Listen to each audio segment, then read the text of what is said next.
In the anterior leg and dorsal foot, most of the bodies have had superior and inferior extensor retinacula removed. Superior would be in the distal leg, inferior is more at the ankle and into the foot.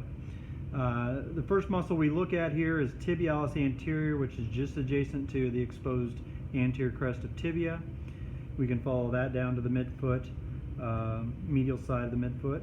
The next muscle in order coming across is deep, the extensor hallucis longus. We should be able to see its tendon going to the big toe.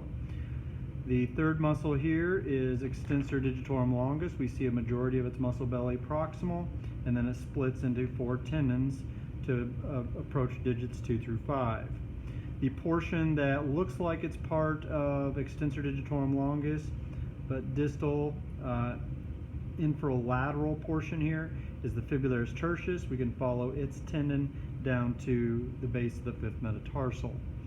If we then go deep in between these muscles, typically between hallucis and tibialis anterior, we're going to find a bundle of neurovasculature, the deep fibular nerve and the anterior tibial artery. If these are a bundle, so we might tell you nerve and artery if we cannot follow where they're coming from. This body does not have that continuity, so we would treat it as a bundle and give you the nerve and artery.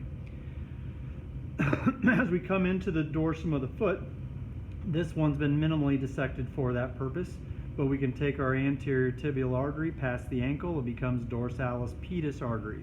That's the extent of that arterial system we're going to see on this, and we'll look at another leg here in a second. We do have the superficial fibular nerve coming from deep between the fibularis longus and brevis of the lateral compartment, and it splays across the dorsum of the foot.